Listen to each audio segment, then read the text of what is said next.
February 14th, 1948, 11:47 p.m. Harlem, New York. Ellsworth.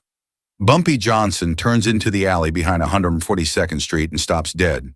21 uniformed cops are staring at him. Every single one of them is holding a weapon. Some have revolvers. Others grip nightsticks. 3 in the back have shotguns. These aren't regular beat cops.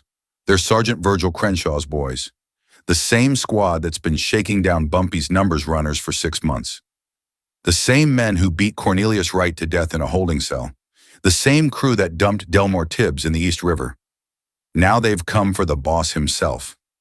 Sergeant Crenshaw steps forward, shoves a .38 special against Bumpy's temple, and grins. Valentine's Day, Nene. Sure. Time to collect. Bumpy doesn't speak, doesn't move, doesn't beg. He kneels in the snow, hands up. Double-breasted overcoat spreading across the slush. Fedora tilted at exactly the angle that says Harlem royalty. Even now, even here, even with a gun against his skull. Crenshaw looks at the kneeling black man, looks at his 20 cops, looks at the dark, empty alley where no one will hear a thing. And Bumpy Johnson starts laughing. Crenshaw's face twists with confusion, then rage. He presses the barrel harder. Something funny, boy? Bumpy laughs harder, deep, genuine. The sound of a man who's already won a game nobody else knows is being played. What happens next takes less than 45 seconds.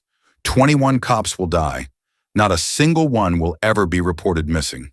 And Ellsworth Bumpy Johnson will walk out of that alley, brush the snow from his overcoat, and become the one man in New York City that even the most corrupt cops learn never, ever to corner, all because he couldn't stop laughing. Ellsworth Raymond Johnson is born October 31st, 1905 in Charleston, South Carolina, Halloween night. His mother Margaret likes to say the devil himself was busy that evening, so God slipped her boy through while no one was watching. Charleston in 1905 is a city of ghosts, 40 years since the war ended, but the old ways never died. White men still own everything that matters. Black families live in the spaces between, the alleys, the back rooms, the margins of a world that tolerates their existence only when it needs their labor. Alonzo Johnson works the docks, 14 hours a day loading cotton bales onto ships bound for places he'll never see. Margaret takes in laundry, scrubs floors, raises 4 children in a 2-room house where the roof leaks and the walls let in the winter wind. They survive. In Charleston, for black folks, survival is victory enough. Ellsworth is 7 years old when he sees his first lynching. A man named Robert Jenkins. They say he looked at a white woman wrong. They drag him through the streets behind a horse, string him up from an oak tree on the edge of town, and leave him hanging for 3 days as a lesson. Ellsworth's father makes him look, makes him understand. You see what they do, Alonzo says. You remember, and you never ever give them a reason. The boy remembers. He remembers everything. He's 8 when another lesson arrives, this one carved directly into his skull. A fight with older boys, white boys who corner him behind the general store. One of them swings a brick. The impact fractures his skull, leaves a permanent knot of scar tissue bulging at the back of his head. The bump that will give him his name, Bumpy. The white boys face no consequences. Ellsworth spends 3 weeks in bed, drifting in and out of fever dreams, learning the mathematics of power in the Jim Crow South. Some lives matter, some don't, and the color of your skin determines which side of that equation you fall on. By 1915, the Johnson family has had enough. The Great Migration is reshaping America. 6 million black Southerners will eventually flee north, chasing factory jobs and the rumor of something like freedom. The Johnsons join the exodus when Ellsworth is 10 years old. They board a train in Charleston with everything they own, stuffed into 2 suitcases and a steamer trunk. Destination, New York City, Harlem. The boy who steps off that train at Pennsylvania Station has never seen so many people in his life, never seen buildings that tall, never heard so much noise, the screech of streetcars, the thunder of the elevated trains, the 1,000 competing voices of a city that never stops moving, and the black people, everywhere, walking the streets like they own them, dressed sharp, talking loud, looking white folks in the eye without flinching. In Charleston, that would get you killed. In Harlem, it's just Tuesday. The Johnsons settle on 134th Street, a cramped apartment in a building that shakes when the trains pass. Alonzo finds work. Margaret finds work. Ellsworth finds the streets. He's small for his age, but the bump on his head makes him memorable. People notice him. People remember him. And he notices everything back. Who runs which corner, who collects from whom, how money flows through the neighborhood like an underground river, invisible to anyone who doesn't know how to look. The numbers runners, the policy bankers, the men in sharp suits who never seem to work but always seem to have cash. Bumpy watches, Bumpy learns, Bumpy calculates. Charleston taught him fear, taught him that the world wants him dead and will kill him for nothing. Harlem teaches him something else. Fear can be a weapon if you learn how to point it in the right direction. Harlem in the 1920s is the center of the Black universe. The Renaissance is in full bloom. Langston Hughes writes poetry in basement apartments. Duke Ellington plays the Cotton Club. Zora Neale Hurston collects stories. Marcus Garvey preaches Black liberation to crowds that spill out of Liberty Hall and fill the streets for blocks. For the first time in American history, Black art, Black music, Black thought matters, at least here, in these few square miles of Upper Manhattan. But poetry doesn't pay the rent. Music doesn't feed 4 children. And liberation is a long way off when you're working 60 hours a week for wages that wouldn't cover a white man's lunch. So Harlem builds its own economy, the shadow economy, the numbers. It works like this. You pick a 3-digit number, any number from 00 to 999. You put down a nickel, a dime, whatever you can spare.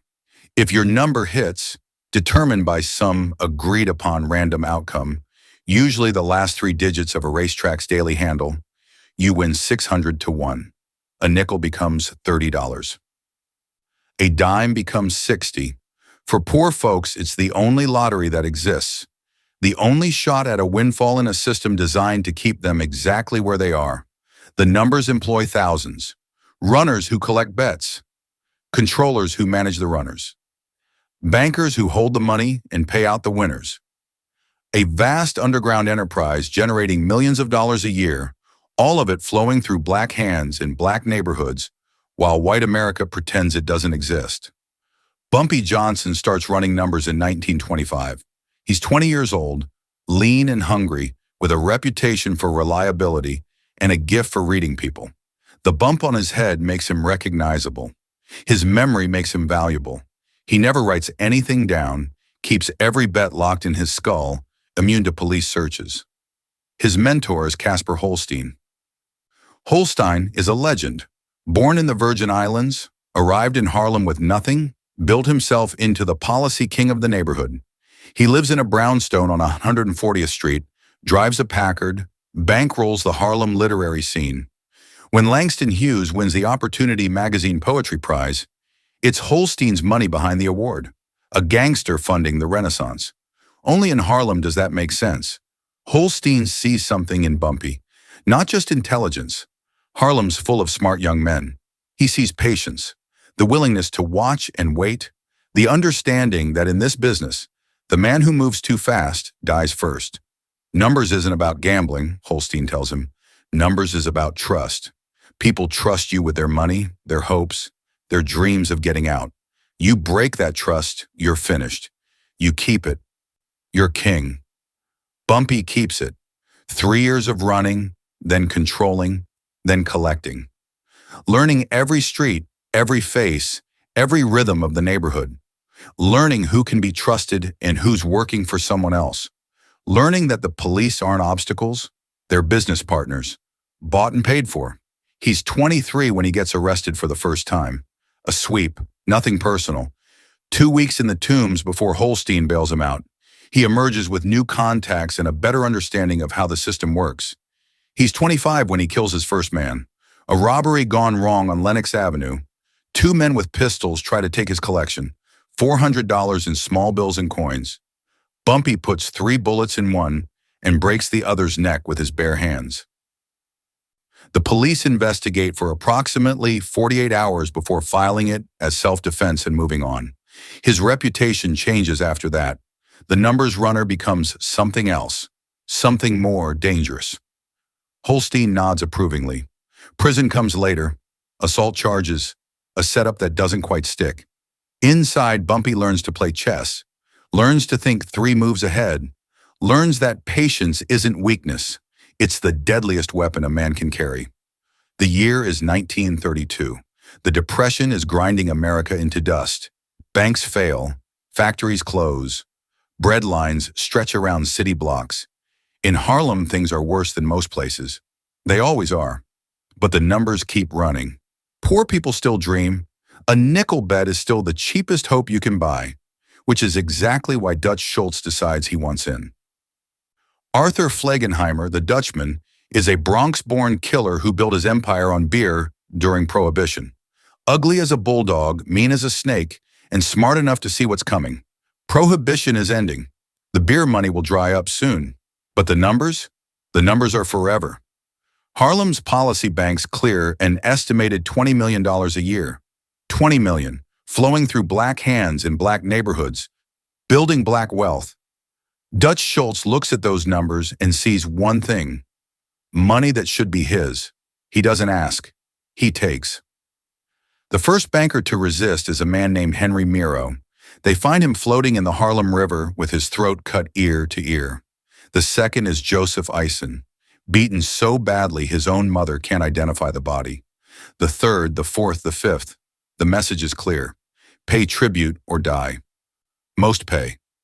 What choice do they have? Dutch Schultz has an army, white gunmen from the Bronx, corrupt cops on his payroll, connections to the Italian mob that make him untouchable. The black policy bankers have nothing but their community, and community doesn't stop bullets. But one woman refuses to kneel. Stephanie St. Clair is not from Harlem.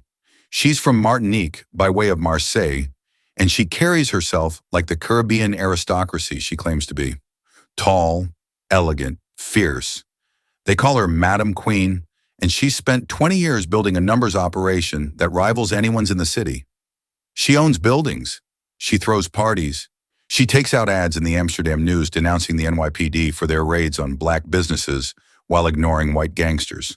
When Dutch Schultz's men come to her door demanding tribute, she pulls a pistol and tells them exactly where they can put their demands. She knows she can't win alone, which is why she summons Bumpy Johnson. The meeting happens in her apartment on Edgecombe Avenue, the finest building in Harlem's finest neighborhood. Bumpy is 27 years old, fresh from his second stint in prison, with a reputation for violence that precedes him everywhere he goes. He spent years working for Holstein and other bankers, learning the business from the ground up. Now Holstein has fled, Casper's empire collapsing under the Dutchman's pressure, and Bumpy is looking for new employment. Madame St. Clair pours him tea, studies him with eyes that have seen everything, takes his measure. "You're smart," she says. "You're mean. And you don't scare. I need all 3. It's not a job offer. It's a declaration of war. The Dutchman thinks he can take what's ours because we're black, because no one fights back, because the police are his, and the courts are his, and the whole damn system is built to make us bow down." She sets down her teacup. "I don't bow. I need a man who doesn't bow either." Bumpy understands what she's asking. Not just muscle. She has muscle. She needs a general, someone who can organize, strategize, turn scattered resistance into coordinated war. Someone willing to die and, more importantly, willing to make others die first. He looks around her apartment. The artwork, the imported furniture, everything she's built over 20 years, now threatened by a white gangster who thinks he can take it because taking is what white men do. "What's the pay?" he asks. Madame Queen smiles. It's not a warm smile. "Harlem," she says. "If we win, you get Harlem." Bumpy Johnson takes the job. The war starts in the winter of 1933 and doesn't stop for 2 years. Dutch Schultz sends his gunmen into Harlem like an invading army. White faces in black cars cruising the avenues, looking for targets. They shoot up Madame St. Clair's policy banks. They beat runners on street corners. They firebomb a social club on 135th Street, killing 3 people who have nothing to do with numbers at all. Bumpy Johnson hits back. Not head on. He doesn't have the manpower for a frontal assault. Instead, he fights the way Harlem fights. the way black folks have always fought against impossible odds. Guerrilla war, ambush and disappear, strike where they don't expect, then vanish into a neighborhood that will never give them up. Schultz's collectors start dying. One found in an alley off Lenox Avenue with his throat opened. Another dragged from his car at a red light and beaten to death in broad daylight, while 100 witnesses see nothing. A third simply vanishes. No body ever recovered, just a car full of bloodstains and a message carved into the dashboard. Go home. The Dutchman responds with fury. He puts a $10,000 bounty on Bumpy's head. The first attempt comes in March 1934. Two shooters with Tommy guns waiting outside a barber shop on 7th Avenue. Bumpy walks out, sees them a half second before they see him, and goes through a plate glass window. The bullets miss. He comes up with a pistol in each hand and leaves both shooters bleeding out on the sidewalk. The second attempt is a car bomb in July. The explosion kills his driver and a woman passing by. Bumpy survives because he stopped to light a cigarette 30 feet from the car when it goes up. He attends the driver's funeral the next day, pays for everything, stands at the grave while the man's widow weeps. The third attempt is a knife in a crowded nightclub, a man slipping through the dancers with a blade. Bumpy catches the glint of steel, catches the arm that holds it, and breaks the assassin's neck with a single twist, then finishes his drink and walks out.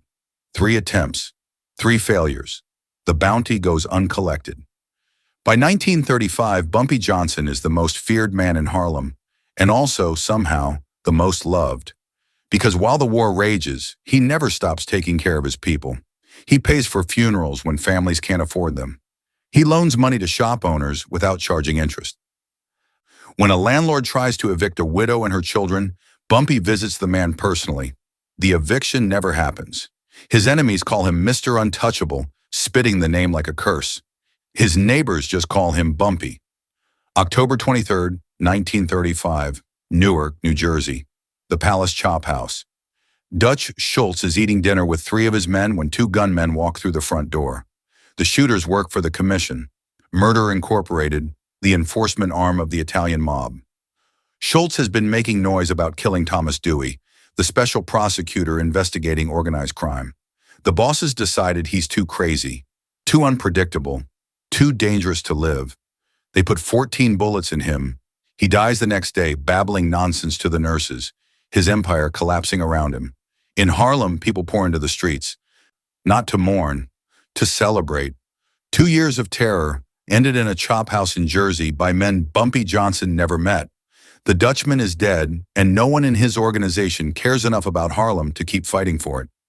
Madame St. Clair sends a telegram to Schultz's hospital bed. He probably never reads it, but the message makes the papers. As ye sow, so shall ye reap. Bumpy Johnson doesn't send anything. He doesn't need to. He just inherits the void. With Dutch Schultz dead and his organization scattered, Bumpy Johnson faces a choice. He can fight for total control of Harlem's underworld and almost certainly lose to the Italian families who still want a piece of the action, or he can negotiate. Bumpy negotiates. The meeting happens in early 1936 in a back room at a restaurant in Little Italy. Across the table sits Charles "Lucky" Luciano, the most powerful gangster in America. Luciano built the commission, organized the 5 families, and ordered the hit on Dutch Schultz. He could crush Harlem's numbers operation with a phone call, but crushing things costs money, and Luciano is, above all else, a businessman. You want Harlem, Bumpy says. I understand, but Harlem doesn't work without Harlem people running it. You send white faces uptown, they'll get nothing but trouble. Let me run it. You take a percentage. Everybody makes money. It's a gamble. A black man proposing terms to the head of the Italian mob. In another room, with another man, it would end with a bullet. Luciano considers. He's heard about Bumpy Johnson, the war with Schultz, the 3 failed assassination attempts. The bodies that keep turning up whenever someone challenges this man's territory. He does the math. 20%, Luciano says. 15. They shake hands. Harlem stays black run. The years that follow are the best of Bumpy's life. He consolidates the numbers operations under his control.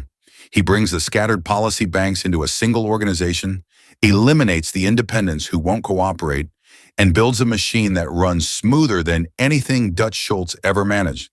The money flows. The tribute goes downtown on schedule. And nobody, not the Italians, not the cops, not the few remaining rivals, dares to challenge him. But Bumpy understands something that Schultz never did. Power built on fear alone collapses the moment someone stops being afraid. Power built on community lasts, so he builds community. He establishes rules. No drugs in Harlem.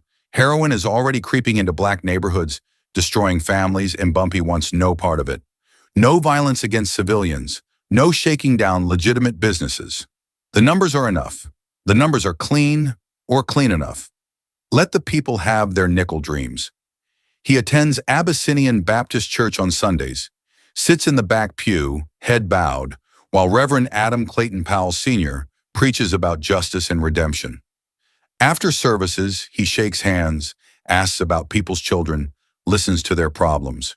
When families can't make rent, anonymous envelopes appear under their doors. When young men need jobs, Bumpy finds them work. When the city threatens to close a community center, the funding mysteriously materializes. He befriends musicians and writers.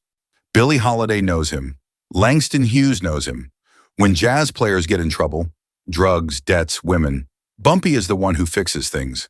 When writers need quiet places to work, he finds them apartments. He's building something more than a criminal empire. He's building loyalty. And then there's Mamie. Mamie Hatcher is everything Bumpy isn't supposed to want. Educated, refined. A woman who carries herself like she belongs in a different world than the one he inhabits. They meet at a social function in 1938, and Bumpy, who has faced down killers without flinching, finds himself unable to form a coherent sentence. The courtship takes years. She knows what he is. He never lies about it. But she also sees what he does for the community, how he protects people who have no other protection, and she decides that a man can be more than his worst acts. By 1941, they're inseparable. Marriage will come later, after the war. But already Bumpy Johnson is changing. The killer is still there, underneath. But now there's something else too.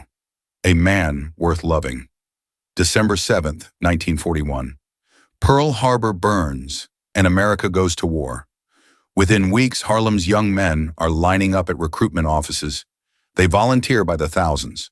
Black men eager to fight fascism overseas, to prove their patriotism, to earn the citizenship that 200 years of labor and loyalty somehow hasn't secured. They ship out to Europe, to the Pacific, to North Africa. They fight and bleed and die for a country that won't let them drink from the same water fountains as white soldiers. Bumpy watches them go. Some are his runners, his collectors, his men. He pays their families while they're overseas, keeps the jobs open for when they return. If they return, the war changes everything and nothing. Rationing hits the numbers operation, less cash flowing, people saving their nickels for necessities. But the dream of escape never dies, and poor folks still bet what they can spare. Bumpy adapts, tightens operations, waits. Meanwhile, Harlem simmers. The Double V campaign spreads through black newspapers. Victory abroad, victory at home. If we're good enough to die for democracy, we're good enough to live in it. But the promises never materialize. Black soldiers train in segregated units, commanded by white officers who call them boys and worse. Defense plants hire white workers first, black workers never. The NYPD patrols Harlem like an occupying army, cracking skulls for sport. August 1st, in 1943, the Braddock Hotel on 126th Street, a white police officer named James Collins confronts a black woman named Margie Polite over a dispute about a room. A black soldier named Robert Bandy, home on leave, still in uniform, intervenes. Collins and Bandy struggle. Collins pulls his pistol and shoots Bandy in the shoulder. The bullet wounds a man. The rumor that follows burns a neighborhood. Within hours, word spreads through Harlem that a white cop has killed a black soldier. It's not true, Bandy survives. But the truth doesn't matter. What matters is that it could be true.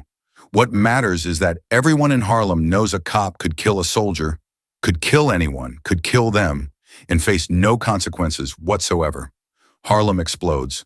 By midnight, 125th Street is a war zone. Shop windows shatter.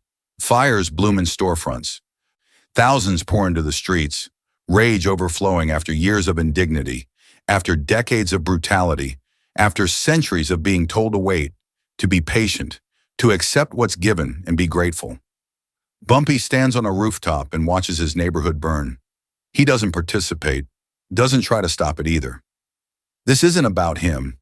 This is about every insult, every beating, every lynching that went unanswered. This is the bill coming due for a debt America never intended to pay. The National Guard arrives. 6,000 soldiers patrol the streets, more than some units fighting overseas. When the smoke clears, the count is brutal. 6 dead, all of them black. 500 injured, 600 arrested, $5 million in property damage, almost all of it to black-owned businesses, and Officer James Collins, the man who pulled the trigger? Nothing, no charges, no discipline, not even a transfer. He returns to his beat within a week, still carrying the same pistol, still patrolling the same streets where his bullet set the world on fire. Bumpy watches, Bumpy calculates. He understands now, in a way he didn't before. The system isn't broken. The system is working exactly as designed.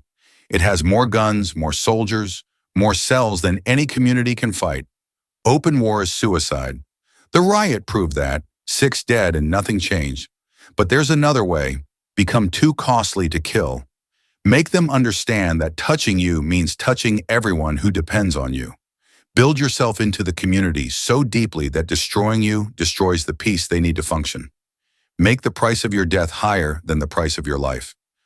Bumpy Johnson remembers 1943 for the rest of his days, and so does every cop who works his territory.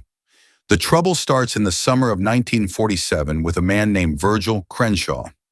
Sergeant Crenshaw is a 15-year veteran of the NYPD, a thick-necked Irishman with a face like boiled meat and eyes that have never once looked at a black man without contempt.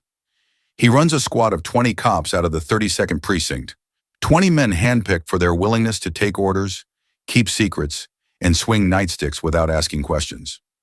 On paper, they're law enforcement. In practice, they're a private army, and their employer isn't the city of New York. It's the Genovese family. The Italians have never stopped wanting Harlem. The deal with Lucky Luciano held while Luciano was in power. But Luciano is gone now, deported to Italy in 1946, and the new bosses have shorter memories and bigger appetites. They can't take Harlem by force. Bumpy Johnson proved that against Dutch Schultz. But there's more than one way to skin a man. Crenshaw's squad starts working Harlem in August. Not raids. Raids are public, messy, hard to control. This is quieter. They stop runners on street corners, confiscate the day's take, beat anyone who argues. The message is simple: pay us or we'll make your life impossible. The first few weeks, Bumpy's people absorb the losses, cost of doing business. Every operation has friction, and cops have been taking bribes since the NYPD was founded. But Crenshaw isn't looking for bribes, he's looking to break them. September 12, 1947. Cornelius Wright, corny to everyone who knows him, gets picked up on a loitering charge. Corny is 43 years old, a runner for 15 years, a man who has never hurt anyone in his life. They take him to the precinct house. He never walks out. The official report says he fell down a flight of stairs.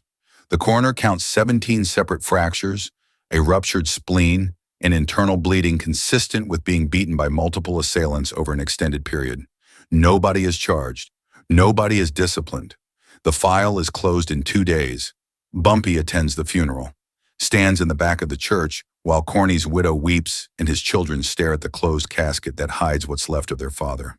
He doesn't speak. He just watches and remembers.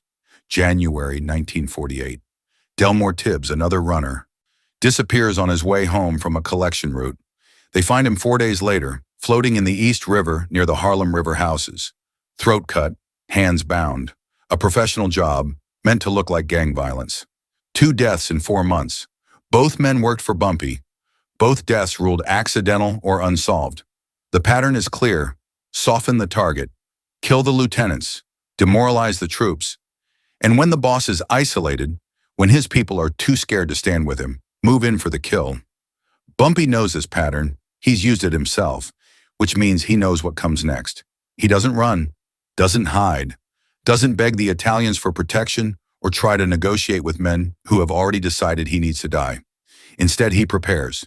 He visits a man in Brooklyn who specializes in custom leatherwork, forearm holsters, fitted precisely to his measurements, designed to hold a pair of Colt .45 automatics flat against his wrists. The guns disappear under his coat sleeves. A shake of the arms, a twist of the wrists, and they drop into his palms. He practices the motion 1,000 times until it's faster than thought. He adds a straight razor to his coat pocket for close work, and he gathers information, Crenshaw's habits, his schedule, which bars he drinks at, which streets he patrols, when his squad gathers and where they go afterward. The sergeant thinks he's hunting Bumpy Johnson, thinks he's the predator, circling prey, waiting for the perfect moment to strike. He has no idea that the prey has teeth. Bumpy Johnson knows they're waiting before he turns the corner. He's known for 3 days. One of Crenshaw's men has a girlfriend in Harlem, a woman who talks when she drinks, and she drank plenty on Tuesday night. Valentine's Day, she said. They're going to give Bumpy Johnson a Valentine's Day present. So Bumpy prepares. The twin Colt .45 automatics, custom fitted into spring-loaded forearm holsters beneath his overcoat sleeves. The straight razor in his inside pocket, honed to surgical sharpness. And the knowledge, the absolute certainty that 21 men are about to die in an alley behind 142nd Street. He lets it happen on his terms. February 14th, 1948. 11:47 p.m. Snow falling thick and silent, muffling the city, emptying the streets. Perfect conditions, no witnesses, no one to hear what comes next. Bumpy turns into the alley and stops. 21 cops arranged in a semicircle, revolvers drawn, nightsticks ready, 3 shotguns in the back. Sergeant Virgil Crenshaw steps forward, pressing his .38 special against Bumpy's temple, grinning like a man who's already won. Valentine's Day, November. Time to collect. Bumpy looks at the guns, looks at the cops, looks at the dark, empty alley where no one will hear a thing. And he kneels. Slowly, deliberately, he lowers himself into the snow. Hands rising, palms open, the picture of surrender. His double-breasted overcoat spreads across the slush. His fedora stays perfectly tilted. Even now, even here, Crenshaw's grin widens. This is what he wanted. The boss of Harlem on his knees, begging for a death that won't be quick. Then Bumpy Johnson starts laughing. Not nervous laughter, not desperate laughter. Deep, genuine, rolling up from his chest like he's just heard the funniest joke in the world. The sound echoes off the alley walls, fills the silence between snowflakes. Crenshaw's face twists. Confusion first, then rage. He presses the barrel harder against Bumpy's skull. Something funny, boy? Bumpy laughs harder. 1 second, that's all it takes. 1 second of hesitation while Crenshaw tries to understand why a dead man is laughing. Bumpy's hands drop. The .45s slide from the forearm holsters into his palms. Spring-loaded, smooth as water, a motion he's practiced 10,000 times in the mirror. His fingers find the triggers before Crenshaw's brain registers movement. The first shot takes Crenshaw through the left eye. The sergeant's head snaps back, a spray of red misting the falling snow. He's dead before his body starts to fall. Bumpy is already rolling, already firing. The twin .45s roar in the confined space. Muzzle flashes, strobing the alley like lightning. Cops stumble, spin, drop. Some reach for their holsters. Some turn to run. None of them are fast enough. 2 get close, young ones, brave or stupid, charging with nightsticks raised. Bumpy's left hand releases the pistol, finds the straight razor, flicks it open in a single motion. The first man catches the blade across the throat. The second takes it from sternum to navel, a vertical slash that opens him like a gutted fish. Magazine empty. Bumpy drops the spent clip, slams a fresh one home, racks the slide. The whole sequence takes less than 2 seconds. Muscle memory. Thousands of hours of practice for a moment exactly like this. He keeps firing. The cops in the back try to bring their shotguns up. Too slow. Bumpy puts 2 rounds in each of them before they can aim. Bodies pile on bodies. Blood steams in the cold air. Brass casings tumble across the snow, disappearing into the red slush. 45 seconds. 21 bodies. Silence. Bumpy stands in the center of the carnage, smoke rising from both pistols, breath clouding in the frozen air. Snow falls on the dead, already beginning to cover them. By morning, the storm will bury everything. He holsters the .45s, picks up his fedora, it fell during the roll, and sets it back on his head at precisely the right angle. Brushes snow from his overcoat, looks at Crenshaw's body one last time. Should have stayed downtown. Then Ellsworth, Bumpy Johnson, walks out of the alley, turns south on 7th Avenue, and disappears into the storm. The 21 cops are never reported dead. The NYPD files paperwork over the following weeks. Sergeant Virgil Crenshaw transferred to a precinct in Staten Island. Officers Moynihan and Burke resigned to pursue private employment. Officers Castellano, Webb, Hartley, and the rest retired early, relocated out of state, reassigned to desk duty in precincts that don't exist. 21 men vanish from the force without a single investigation, without a single question. The snow melts in the alley behind 142nd Street, and whatever the storm didn't bury, the city forgets. But Harlem remembers. The story spreads through whispers at first. Barber shops and beauty parlors, church basements and after-hours clubs. Did you hear what happened on Valentine's Day? Did you hear what Bumpy did? 21 cops, 45 seconds. Walked away laughing. The details shift with each telling. Some say it was 30 cops. Some say he used a machine gun. Some say he didn't fire a single shot, just looked at them until they dropped dead from fear. The truth doesn't matter. What matters is the message, and the message reaches everyone who needs to hear it. The Italian mob receives it loudest. Whatever deal they had with Crenshaw's squad dies with Crenshaw. Whatever plans they had for Harlem evaporate overnight. The numbers stay in black hands. The tribute arrangements continue, but nobody talks about expansion anymore. Nobody talks about pushing Bumpy Johnson out. Harlem is too expensive. In the spring of 1948, Bumpy marries Mamie Hatcher. The ceremony is small, private, held in the parlor of a brownstone on Edgecombe Avenue. She wears white. He wears a charcoal suit perfectly tailored. They honeymoon in Cuba, where the casinos welcome him like visiting royalty. A daughter follows, Elise. Bumpy holds her for the first time in Harlem Hospital, this tiny life in the arms of a man who has taken so many. He makes her a promise that night. She will never want for anything. She will never know fear. She will grow up in a world where her father's name means protection. The years turn. The 50s arrive, bringing new challenges. Heroin floods into black neighborhoods, and Bumpy, who swore to keep drugs out of Harlem, finds himself fighting a war he cannot win. The old rules bend. The old codes break. He adapts, survives, but something in him hardens. The arrests continue. Conspiracy charges, gambling charges, tax evasion. The federal government tries what the NYPD never dared, putting Bumpy Johnson in a cage. He serves time in Alcatraz in Atlanta, in Sing Sing. Each time he emerges unchanged. Each time Harlem welcomes him home. He befriends the famous and the infamous alike. Cassius Clay, before he becomes Muhammad Ali, sits in Bumpy's living room and talks about boxing and justice. Malcolm X, before the split with Elijah Muhammad, seeks his counsel on matters the nation won't discuss publicly. Langston Hughes, old now, but still writing, still dreaming, shares bourbon and poetry on winter evenings. Bumpy becomes an elder statesman. The young gangsters come to him for advice. The old ones come to pay respects. He walks the streets of Harlem in his 60s the same way he walked them in his 20s. Head high, fedora tilted, daring anyone to challenge him. No one does. July 7th, 1968, Wells Restaurant on 7th Avenue. Bumpy is eating dinner with friends when his heart stops. No warning, no struggle.